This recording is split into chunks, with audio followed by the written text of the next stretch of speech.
1937년 7월 베이징에서 중일 전쟁이 발발합니다.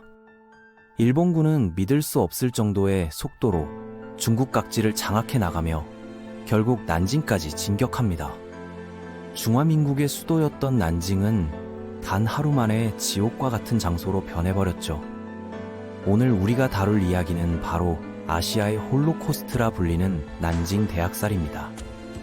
여러분이 잘 아시는 나치 독일의 홀로코스트는 1939년부터 1945년까지 약 6년 동안 진행되며 600만 명이 희생됐습니다. 그런데 일본군이 난징에서 저지른 학살은 단 6주 동안 약 30만 명이 희생됐습니다. 숫자로 치면 6년 600만, 6주 30만, 시간 대비 규모만 보면 당시 난징에서 벌어진 참극이 얼마나 압도적이었는지 가늠할 수 있습니다.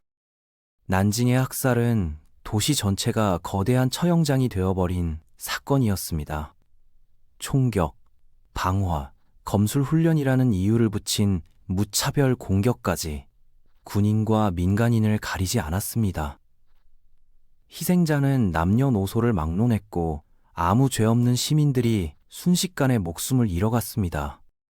오늘은 그 참혹한 기록 속에서 살아남은 한 청년의 이야기로 시작해보려 합니다. 1937년 당시 난징에 살고 있던 25살의 청년, 탕산이라는 이름의 청년입니다. 가난한 집안 형편 때문에 학업을 포기하고 신발 가게에서 견습공으로 일하고 있었죠. 그가 평범한 일상을 살던 어느 날 일본군이 난징으로 들이닥친 겁니다. 난징이 함락되자 특히 젊은 남성들은 일본군의 첫 번째 표적이 되었습니다. 탕산은 친구 2명과 함께 급히 민가의 벽 속으로 몸을 숨겼습니다. 일본군은 집을 뒤지고 다락과 화장실까지 철저히 수색했기 때문에 벽 속에 숨는 것이 가장 안전한 선택이었습니다.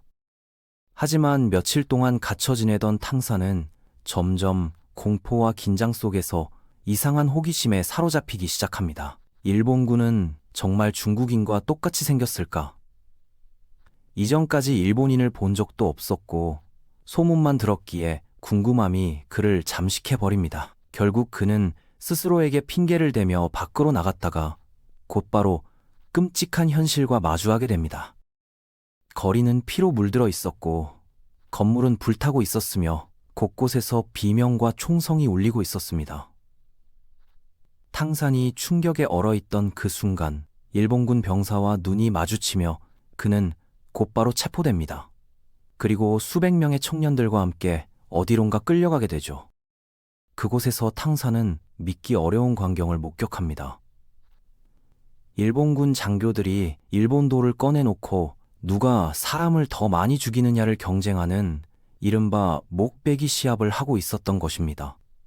이 살인게임은 난징뿐 아니라 만주, 남태평양 등 일본군이 주둔한 여러 지역에서 퍼져 있었고 당시 일본 언론들이 이를 미화해 보도하기까지 했습니다. 탕산이 처형을 기다리던 순간 앞에서 쓰러진 희생자의 시신이 그의 몸 위로 넘어지며 그는 그 틈을 이용해 시신 더미 속으로 몸을 숨겼습니다. 그날 밤 그를 찾으러 온 친구들 덕분에 극적으로 살아남았고 탕산은 그 끔찍한 시합에서 유일한 생존자가 됩니다. 당시 일본 언론은 이러한 잔혹한 목베기 경쟁을 마치 스포츠처럼 다루며 기사화했습니다. 100명을 베어낸 신기록, 연장전 돌입과 같은 표현이 신문에 실렸고 두 병사가 기사로 나가면 신부 후보들이 많이 오겠다고 웃었다는 기록도 남아 있습니다. 전쟁이 인간의 정신을 어떻게까지 뒤틀 수 있는지를 보여주는 극단적인 사례입니다. 하지만 난징 대학살에서 벌어진 만행들은 이 시합만으로 끝나지 않았습니다. 일본군은 시민들을 총검술 옆 대상으로 삼기도 했고 살아있는 사람을 묻거나 불태우는 등의 잔혹 행위도 서슴지 않았습니다. 군인과 민간인을 구분하는 기준은 터무니없었습니다. 모자를 써서 이마에 자국이 있으면 군인, 손에 굳은 살이 있으면 군인이라는 식이었습니다. 일상 노동을 하던 누구에게나 있을 법한 특징이었는데도 일본군은 이를 핑계로 시민들을 무차별적으로 끌어갔습니다. 난징성은 당시 도시를 둘러싸고 있던 견고한 성벽이었지만 이 성벽은 시민들에게 탈출로를 막아버리는 장벽이 되기도 했습니다. 일부 문만 열려 있었고 시민들은 어디로 가야 할지 몰라 큰 혼란에 빠졌고 그 틈을 타 일본군은 성 안으로 진격했습니다.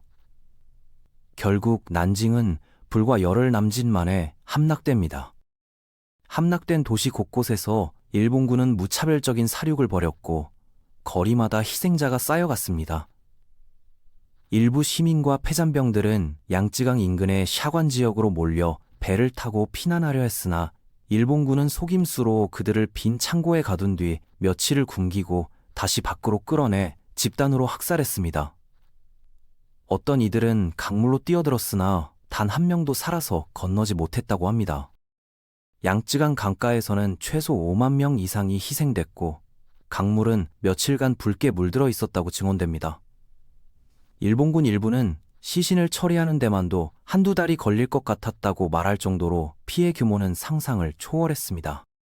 난징에서 일본군이 저지른 만행은 여기서 더 확장되어 위안부 강제 동원이라는 비극으로 이어집니다. 일본군은 조선, 중국, 동남아시아 등 점령지, 연영지 여성들을 속이거나 납치해 위안부로 강제로 끌고 갔습니다. 1939년 당시 조선의 신문 기사에도 위안부 모집을 가장한 사기, 유괴 사건이 소개되고 있습니다.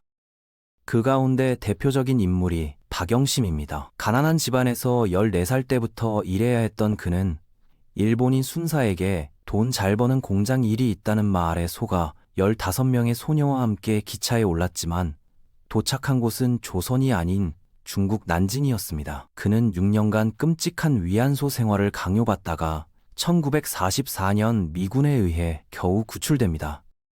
박영심은 이후 평생 후유증에 시달리며 살았고 1993년 용기 내어 자신의 피해 사실을 세상에 증언했습니다.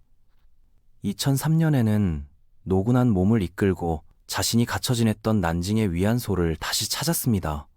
그 자리에서 그는 아무 말도 하지 못한 채 눈물만 흘렸습니다. 그리고 마지막까지 일본 정부의 진정성 있는 사과와 책임 인정이 필요하다고 호소했습니다. 난징 대학살과 위안부 강제 동원은 단순한 과거의 사건이 아니라 지금까지도 해결되지 않은 역사적 책임의 문제입니다. 일본의 진심 어린 사과가 없는 한 이 비극은 여전히 끝나지 않은 이야기로 남아 있습니다.